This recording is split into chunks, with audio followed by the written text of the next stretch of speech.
Hello दोस्तों, एक बार फिर से मैं हाजिर हूँ 7 अप्रैल 2022 के डेली पीआईबी एनालिसिस के साथ। चलिए आज का पहला आर्टिकल देखते हैं। वाटर कंजर्वेशन के लिए फंड्स 15th फिनांस कमीशन की क्या रिकमेंडेशन है। आपको पता ही है टाइड ग्रांट दी जाती है वाटर कंजर्वेशन और सैनिटेशन के लिए। देख लेते हैं। देखिए 15th फिनांस कमीशन ने कहा था 2021-22 से लेकर 2025-26 तक के लिए जितनी भी लगभग 50 के आसपास मिलियन प्लस पॉपुलेशन वाली सिटीज़ हैं, इनके लिए एक million plus cities challenge fund स्थापित किया जाना चाहिए। ये million plus cities challenge fund, इसमें 26,057 करोड़ जो है ऐड किए जाने थे। यानी वाटर कंजर्वेशन के लिए 26,057 करोड़ रुपए दिए जाने थे इन 50 शहरों को, जिनकी पॉपुलेशन क्या है 1 मिलियन, 10 लाख से अधिक है। लेकिन 50 शहरों को ऐसे नहीं कि आपकी पॉपुलेशन जो है 10 लाख से ऊपर है तो आपको फंड दे दिया जाएगा। आपको इन सब पर परफॉर्मेंस दिखानी होगी। ये पैरामीटर्स जो हैं solid waste management, quality water supply, water conservation, water recycling, rejuvenation, इन सब पैरामीटर्स पर आपको परफॉर्मेंस दिखानी होगी, तब जाकर आपको ये फंड दिया जाएगा। Because it is a tied grant. Allocation लेकिन हो नहीं पाया इतना। 2021-22 के दौरान कुछ ही स्टेट ने परफॉर्मेंस दिखाई। 4,761 करोड़। कितना? 4,761 करोड़। अगर देखा जाए तो मोटा मोटा ये 22,000 करोड़ होगा 5 वर्षों में, तब भी आपका 4,000 करोड़ बच के रह जाएगा। तो भले ही फंड एलोकेट कर दिया गया है किसके द्वारा, 15th फिनांस कमीशन द्वारा, इन 50 शहरों के लिए जिनकी पॉपुलेशन 1 मिलियन से ऊपर है, लेकिन अगर आप काम नहीं करेंगे तो भैया फंड नहीं दिया जाएगा आपको, इतना याद रखिएगा। तो पहली बात तो आपको ये डाटा पता होना चाहिए, 26,057 करोड़ 5 वर्षों के लिए दिया गया है। मिलियन जो आपका ये million plus cities challenge fund है, याद रखिएगा 26,057 करोड़ का है, MCF। गवर्नमेंट ने क्या किया, 15th फिनांस कमीशन की रिकमेंडेशन को एक्सेप्ट कर लिया। जो टोटल डिविजिबल पूल है, वर्टिकल की बात करें तो 41% 5 वर्षों तक किसको मिलना है, स्टेट गवर्नमेंट को मिलना है। आर्टिकल 280 ऑफ इंडियन कॉन्स्टिट्यूशन, संविधान का आर्टिकल 280 कहता है कि हर 5 वर्ष के इंटरवल पर प्रेसिडेंट ऑफ इंडिया द्वारा फिनांस कमीशन निर्मित करेगा। देखिए NK सिन्हा की अध्यक्षता में 2017 में 15th फिनांस कमीशन बनाया गया प्रेसिडेंट द्वारा। पहले इसने 1 वर्ष के लिए रिकमेंडेशन दी, बाद में जम्मू कश्मीर के लिए अलग यूटी बनने के बाद इसने 2021-22 से 25-26 तक के लिए रिकमेंडेशन दी। तो कुल रिकमेंडेशन 6 ईयर के लिए है, लेकिन याद रखिएगा 5 वर्षों के लिए रिकमेंडेशन मान्य की जा रही है। अब बात करते हैं वर्टिकल डिवोल्यूशन की, यानी 100% टैक्स आया, उसका 41% स्टेट्स के पास चला ही जाना है। केंद्र सरकार अपने पास बहुत बड़ा टैक्स का एक सिनारियो रखती है, उसके अलावा सेस और सरचार्ज में तो कुछ भी नहीं देती है। तो मतलब जो भी टैक्स आता है उसमें पहले ये सेस सरचार्ज माइनस करते हैं, उसके बाद जो बचता है उसका 41% राज्यों को देना है। 14th फिनांस कमीशन ने क्या कहा था, 42% होना चाहिए, लेकिन जम्मू कश्मीर क्योंकि यूनियन टेरिटरी बन गया तो अब इन्होंने 41% कर दिया। अच्छा, हॉरिजॉन्टल डिवोल्यूशन याद करने वाली बातें हैं, क्योंकि हॉरिजॉन्टल डिवोल्यूशन में आपको ये पैरामीटर्स याद रखने होते हैं, जैसे डेमोग्राफिक परफॉर्मेंस को अलग देना है, इनकम के लिए अलग देना है, पॉपुलेशन एंड एरिया के लिए अलग देना है, फॉरेस्ट इकोलॉजी के लिए अलग देना है, टैक्स एंड फिस्कल एफर्ट के लिए अलग देना है। हो सकता है आपसे पूछ ले कितने पैरामीटर्स हैं हॉरिजॉन्टल डिवोल्यूशन में, तो आपको ये रट लेने हैं। आपसे ये पूछ सकता है मैक्सिमम हॉरिजॉन्टल डिवोल्यूशन वेटेज किसको दिया गया है, इनकम को। मिनिमम किसको दिया गया है, टैक्स एंड फिस्कल एफर्ट को, इतना याद रखिएगा। उसके अलावा फिनेंशियल ईयर 2026 यानी 5 वर्षों के पीरियड के लिए रेवेन्यू डेफिसिट ग्रांट कितनी दी जानी है, 3 लाख करोड़ के आसपास, इतना याद रखिएगा। ये रेवेन्यू डेफिसिट ग्रांट जो है 2% तो है ही है, बाकी जो है आप अगर कुछ सर्टेन क्राइटेरियाज को फुलफिल करते हैं, जैसे पावर सेक्टर में, वाटर कंजर्वेशन में आप बेहतरीन परफॉर्मेंस करते हैं, तो उन राज्यों को अलग से 1% दिया जा सकता है। बाकी देखिए number of state qualifying for the revenue deficit grant decrease हो रहे हैं। देखिए जो रेवेन्यू डेफिसिट ग्रांट के लिए स्टेट्स क्वालिफाई करने वाले हैं वो डिक्रीज हो रहे हैं। फिनेंशियल ईयर में 17 से घट गए हैं, कितने हो गए, 6 हो गए हैं। तो अब देखते हैं 6 वर्षों के दौरान कितने स्टेट्स को रेवेन्यू डेफिसिट ग्रांट मिलती है, क्योंकि आपको कुछ चीज़ें परफॉर्म करके दिखानी पड़ेंगी। जैसे पावर जनरेशन में आपने बेहतर काम किया, वाटर कंजर्वेशन में आपने बेहतर काम किया, बेसिक इंफ्रास्ट्रक्चर फैसिलिटीज में आपने बेहतर काम किया, तो आपको ये रेवेन्यू डेफिसिट ग्रांट मिल जाएगी, लेकिन 2% से ऊपर तभी मिलेगी जब आप इन सेक्टर में परफॉर्मेंस दिखाते हैं। नेक्स्ट आर्टिकल है हमारे इन्वायरमेंट मिनिस्टर भूपेंद्र यादव जी ने, प्रकृति एक मस्कट रिलीज किया है effective plastic waste management initiative के तौर पर। तो भूपेंद्र यादव जी हमारे minister of environment forest and climate change हैं।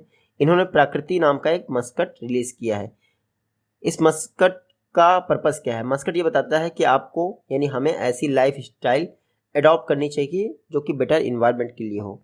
प्राकृतिक इनिशिएटिव, इसको ministry of environment forest and climate change ने लॉन्च किया है CPCB की मदद से। प्लास्टिक वेस्ट मैनेजमेंट के विषय में लोगों को अवेयर करेगा। वैसे भी इंडिया ने 2022 तक कहा है सिंगल यूज प्लास्टिक पर बैन लगाना है। इसके लिए क्या स्वच्छ भारत हरित भारत ग्रीन प्लेज यानी शपथ ली गई है। स्वच्छ भारत हरित भारत ग्रीन प्लेज ये ली गई है। अब पर्पस क्या है? 2022 तक प्राइम मिनिस्टर मोदी जी ने कहा है कि इंडिया को शपथ लेनी है कि वो सिंगल यूज प्लास्टिक को फेज आउट करेंगे। इंडिया लगभग 3.5 मिलियन यानी 35 लाख टन के आसपास प्लास्टिक वेस्ट जनरेट कर चुका है, जो कि पिछले 5 वर्षों में डबल हो चुका है। प्लास्टिक पोल्यूशन देखिए हमारे इकोसिस्टम को अफेक्ट करता है, इसके साथ साथ एयर पोल्यूशन में बहुत बड़ी भागीदारी निभाता है।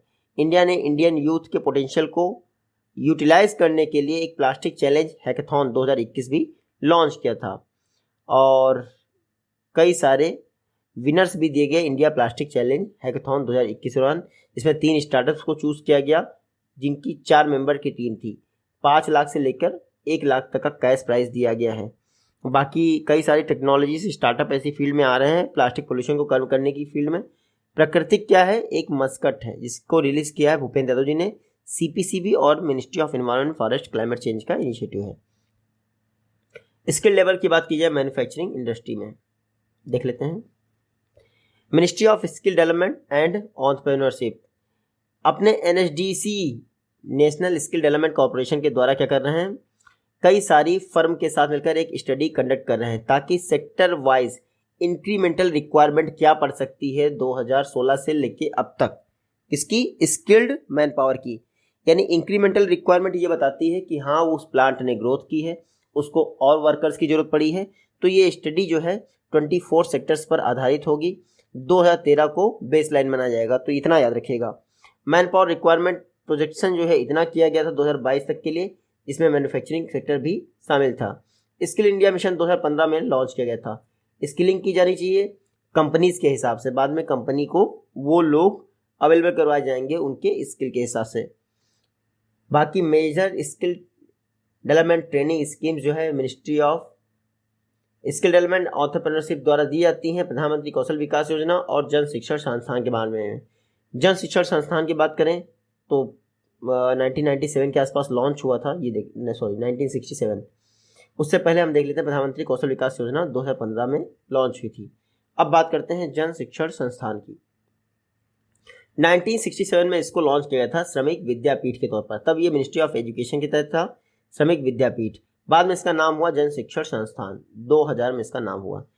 थोड़े समय बाद यानी जुलाई 2018 में इसको मर्ज कर दिया गया जन शिक्षण संस्थान को। किसमें? Ministry of skill development and entrepreneurship में। पहले एजुकेशन मिनिस्ट्री में था, याद रखिएगा। जन शिक्षण संस्थान ये वोकेशनल ट्रेनिंग प्रोग्राम रन करते हैं डोर स्टेप पे जाके। अभी 233 जन शिक्षण संस्थान हैं 35 राज्यों और 3 यूनियन टेरिटरीज में। लगभग 4 लाख के आसपास लोगों को फायदा पहुंचाते हैं, जिसमें 85% वुमेन है। वुमेन क्यों 85% है भैया? वुमेन बाहर नहीं जाती हैं रोजगार करने के लिए। और जन शिक्षण संस्थान 1967 में जिसको हम श्रमिक विद्यापीठ कहते थे, वो डोर स्टेप जाके डिलीवरी देता है। तो घर पे महिलाएं मिलती हैं, उनको ट्रेनिंग ज़्यादा दी जाती है। जन शिक्षण संस्थान इनको मैनेज करता है रिस्पेक्टिव बोर्ड ऑफ मैनेजमेंट द्वारा, जो कि गवर्नमेंट ऑफ इंडिया द्वारा इस्टेब्लिश किए जाते हैं। जन शिक्षण संस्थान क्या है? सोसाइटी रजिस्ट्रेशन एक्ट 1860 के तहत एक रजिस्टर्ड सोसाइटी है। ये देख लीजिए। महुआ प्रधानमंत्री आवास योजना अर्बन को इम्प्लीमेंट कर रही है। इसके तहत सेंट्रल असिस्टेंस जो है राज्यों को दी गई है। यहाँ पढ़ लीजिए। गवर्नमेंट का विजन है हाउसिंग फॉर ऑल। इसके लिए 26 जून 2015 से प्रधानमंत्री आवास योजना अर्बन इम्प्लीमेंट की जा रही। राज्यों को ऑल वेदर पक्का हाउस बनाने के लिए सेंट्रल असिस्टेंस दी जाती है। स्टेट यूटिलिटीज इनकी डिमांड सर्वे के हिसाब से पूरी की जाती है। अभी तक वैलिडेट किए जा चुके हैं 2017 तक कितने घर? 112.24 लाख के आसपास इतने घर जो है वैलिडेट किए जा चुके हैं। हालांकि demand for housing being dynamic in nature, कभी घटती है कभी बढ़ती है, वो बात अलग है। अगर प्रोजेक्ट प्रपोजल की बात की जाए जो कि सबमिट किए गए हैं 21 मार्च 2022 तक पूरे देश से, तो 115.48 लाख के आसपास हैं। इसमें से सैंक्शन आउट है 95.13 लाख के आसपास। उसके अलावा 56.33 लाख हाउसेस जो है डिलीवर किया चुके हैं बेनिफिशरीज को। तो 115.48 लाख हाउसेस क्या है, प्रपोजल सबमिट किए गए हैं। इसमें से 95.13 लाख हाउसेस के लिए सैंक्शन हो चुका है अमाउंट, और उस 95.13 लाख में से 56 लाख के आसपास हाउसेस को बेनिफिशरीज को दिया जा चुका है। प्रधानमंत्री आवास योजना अर्बन 25 जून 2015 को लॉन्च की थी ministry of housing and urban affairs द्वारा। आज़ादी की 75वीं सालगिरह के मौके पर यानी 2022 तक सभी को घर मुहैया करवाना था। बाकी 100 दिनों का एक चैलेंज चला था। प्रधानमंत्री आवास योजना अर्बन अवार्ड 2021 ये भी लॉन्च किया था, इस खास बात नहीं है। बाकी ये देख लीजिए प्रधानमंत्री आवास योजना अर्बन, थोड़ा पढ़ना चाहें तो पढ़ सकते हैं अगर आपको पढ़ने में आ रहा हो, लेकिन कुछ खास नहीं है। डाटा याद रखिएगा 115.43 लाख के आसपास, 115.48 लाख के आसपास हाउसेज जो है सैंक्शन किया जा चुके हैं। स्वच्छ भारत मिशन ये क्या है, more of a behavioural change programme है। इसकी वजह से गार्बेज फ्री सिटीज़ जो है हम लोग टारगेट अचीव कर सकते हैं, और अगर हम लोग ये स्वच्छ भारत मिशन अर्बन को फिर से जन आंदोलन बना देते हैं। तो सेकेंड फेज़ 2021 अक्टूबर में लॉन्च किया था, फर्स्ट फेज़ 2 अक्टूबर 2014 को लॉन्च किया था स्वच्छ भारत मिशन अर्बन। देखिए सैनिटेशन की बात की जाए तो ये स्टेट सब्जेक्ट है, यानी जो हमारी 7वीं अनुसूची है उसमें ये स्टेट सब्जेक्ट है। सैनिटेशन, वाटर, सैनिटेशन ये सब स्टेट सब्जेक्ट आते हैं, याद रखिएगा। इंटर स्टेट रिवर जो है वो सेंट्रल सब्जेक्ट में आता है, वो बात अलग है। अर्बन लोकल बॉडीज जल आंदोलन बना सकती हैं किसको, स्वच्छ भारत मिशन अर्बन को। 2.0 के लिए गाइडलाइंस जारी की जा चुकी हैं। स्टेट हाई पावर कमेटी जो है नियुक्त की जा चुकी है। डायरेक्ट फंडिंग जो है अर्बन लोकल बॉडीज को प्रोवाइड की जाती है स्वच्छ भारत मिशन अर्बन की जो गाइडलाइंस है उसके हिसाब से। स्वच्छ भारत मिशन अर्बन 2.0 बजट 2021-22 में अनाउंस किया गया। फर्स्ट फेज जो है लॉन्च किया जा चुका है, ये देख लीजिए। डिस्पोजल ऑफ ये सब टारगेट हैं आपके स्वच्छ भारत मिशन फर्स्ट फेज के, जो कि अर्बन के तहत लॉन्च किया गया है। 2 अक्टूबर 2014 को जो लॉन्च किया था, पर्पस था ओपन डिफिकेशन फ्री बनाना, 100% साइंटिफिक मैनेजमेंट करना म्युनिसिपल सॉलिड वेस्ट का। 2019 अक्टूबर तक इसको इम्प्लीमेंट किया गया। अब स्वच्छ भारत मिशन 2.0 लॉन्च किया गया 2021 से लेकर 2026 तक के लिए। स्वच्छ भारत मिशन 2.0 के लिए 1.41 लाख करोड़ दिया गया है, इतना याद रखिएगा। जितने भी स्टैच्यूरी टाउन है इंडिया में इनको ODF सर्टिफाइड करना है स्वच्छ भारत मिशन 2 के तहत। 1 लाख पॉपुलेशन लगभग, जितने भी स्टैच्यूरी टाउन हैं जिनकी पॉपुलेशन 1 लाख से नीचे है ये ODF प्लस हो जाएंगे। इनमें से 50% जो स्टैच्यूरी टाउन हैं इनकी पॉपुलेशन 1 लाख से कम है। At least 3 star garbage free rating होनी चाहिए इन पॉपुलेशन वाले डिस्ट्रिक्ट्स को या फिर टाउन्स को। नेक्स्ट आर्टिकल है water scarcity over exploitation of ground water. देखिए ग्राउंड वाटर का ओवर एक्सप्लॉयटेशन हो रहा है जिसकी वजह से वाटर स्कार्सिटी आ रही है। हाल ही में एक रिपोर्ट आई है स्टेट और यूटीज़ की, 31 मार्च 2022 तक लगभग 17.01 लाख रूरल हैबिटेट जो कंट्री के थे उसमें से लगभग 78% हैबिटेट या पॉपुलेशन क्या पोर्टेबल ड्रिंकिंग वाटर जो है प्रोवाइड किया जा चुका है। 40 लीटर पर डे पर लीटर 40 लीटर पर कैपिटा पर पर्सन के हिसाब से ये अवेलेबिलिटी है।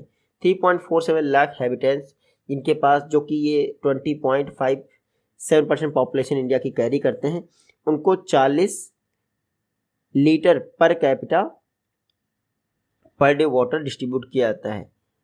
लेकिन ये डिस्टेंस काफ़ी दूरी से इनको वाटर लेके आना पड़ता है। अगस्त 2019 में गवर्नमेंट ऑफ इंडिया ने जल जीवन मिशन लॉन्च किया था। 2024 तक सभी रूरल हाउस होल्ड को जल प्रोवाइड करना था। मिशन के लिए 3.60 लाख करोड़ के आसपास दिया जा चुका है, जिसमें सेंटर शेयर है 2.08 लाख करोड़ के, यानी 60-40 का रेशियो है। जल जीवन मिशन देख लीजिए 2024 तक फंक्शनल टैप ड्रिंकिंग वाटर देना है 55 लीटर्स वाटर पर पर्सन पर डे के हिसाब से। जल शक्ति मिनिस्ट्री के तहत आता है, जन आंदोलन बनाना है इसको। पानी समिति जो प्लान होती है वो इसको इम्प्लीमेंट करती हैं। इसमें महिलाएं जरूर होनी चाहिए। पानी समिति में देखिए 10 से 15 मेंबर हैं, 50% वुमेन होनी चाहिए। बाकी one time village action plan ये बनाती हैं पानी समिति, और ये प्लान ग्राम सभा द्वारा अप्रूव किया जाता है। अभी तक देखा जाए जल जीवन मिशन की तो लगभग जब ये लॉन्च हुआ था तो 17% लोगों के पास टैप कनेक्शन था, लेकिन अब 41.14% के आसपास है। कई स्टेट और यूटीज ऐसे हैं जो कि हर घर जल हो चुके हैं, यानी वहाँ पर सभी के घरों में टैप ड्रिंकिंग वाटर प्रोवाइड किया जा चुका है। प्रधानमंत्री ने मैसेज दिया है 115वीं जन्म जयंती के मौके पर। देखिए, श्री प्रहलाद जी पटेल फ्रीडम फाइटर है गुजरात के, उस दौरान इन्होंने एड्रेस किया। इस समय ऐसे फ्रीडम फाइटर्स निकाले जा रहे हैं जिनकी कभी चर्चा नहीं हुई।